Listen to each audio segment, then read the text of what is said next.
প্রিয় মাকে পরামর্শ দিও, মায়েরা আমার, আপনি সন্তান গর্ভে ধারণ করছেন, প্রত্যেকের আশা আমার সন্তানটা আন্তর্জাতিক খ্যাতি সম্পন্ন একটা ডক্টর হয়ে যাক, ইঞ্জিনিয়ার হয়ে যাক। অনেক মায়ের আশা আমার সন্তান বড় কোরআনের হাফেজ হোক, বড় আলেম হোক, জগৎ বিখ্যাত কোরআনের মুফাসসির হয়ে যাক। কিন্তু এর জন্য আপনাকে গর্ভ অবস্থা থেকে প্রস্তুতি নিতে হবে। কোন মা যদি আমলগুলি করে, আল্লাহ রাব্বুল আলামিন গ্যারান্টি দিয়েছেন, কোন সন্তানের মা যদি আমলগুলি করে, এই আমলগুলি করে, আল্লাহ রাব্বুল আলামিন দেখবেন ওই সন্তান কি দুনিয়ার জগৎ বিখ্যাত আন্তর্জাতিক খ্যাতি সম্পন্ন সন্তান বানায়া দিবেন।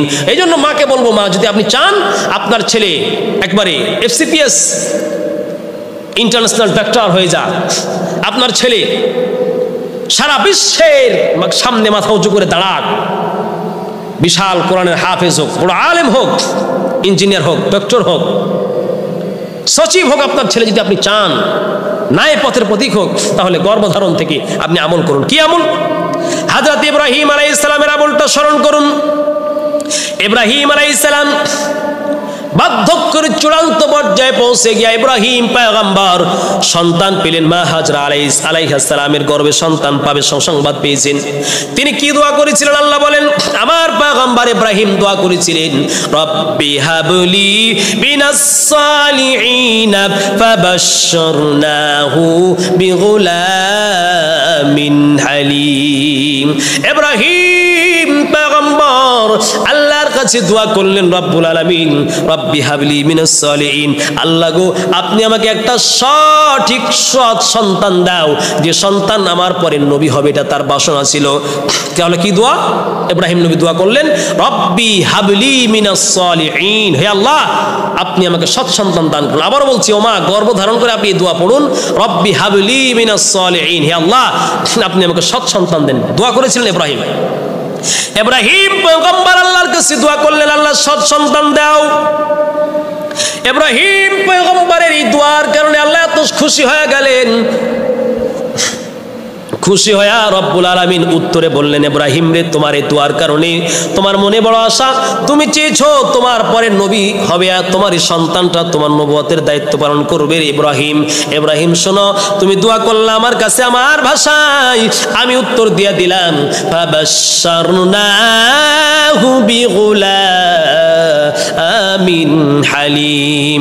আল্লাহ বললেন, ইব্রাহিম তুমি দোয়া করলে আমার কাছে, আমি আল্লাহ বড় খুশি হয়ে গেলাম। তোমার দোয়াটা শুনলাম রে ইব্রাহিম, তোমার দোয়া শুনে আমি সুসংবাদ দিয়ে দিলাম, তোমার গর্ভে এমন সন্তান হবে রে, ধৈর্যশীল সন্তান, তোমার পরেও তোমার এই সন্তানটা বড় একজন নবী হবে। নবী, সুবহানাল্লাহ। আরে নবী, কত বড় নবী একজন।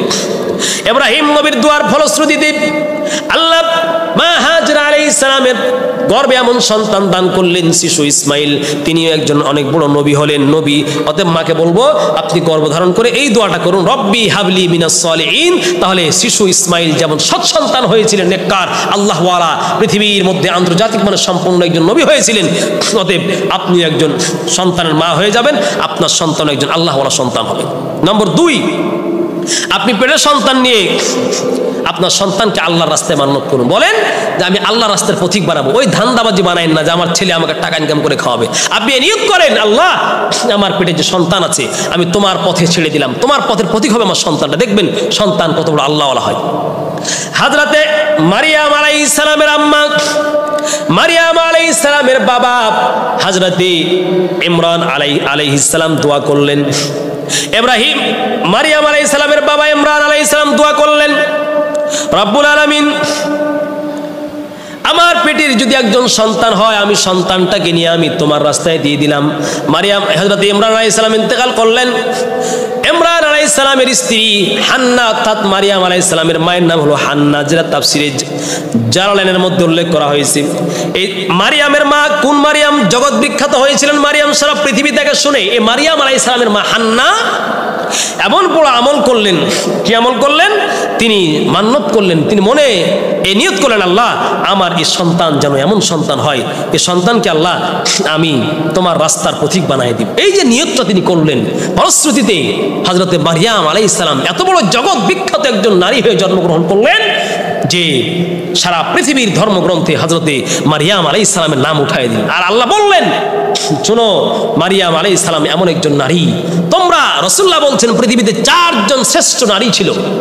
এই 4 জন শ্রেষ্ঠ নারীর মধ্যে রাসূলুল্লাহ বলছেন ঈসা নবীর মা হযরতে মারিয়াম আলাইহিস সালাম হচ্ছেন একজন শ্রেষ্ঠ নারী।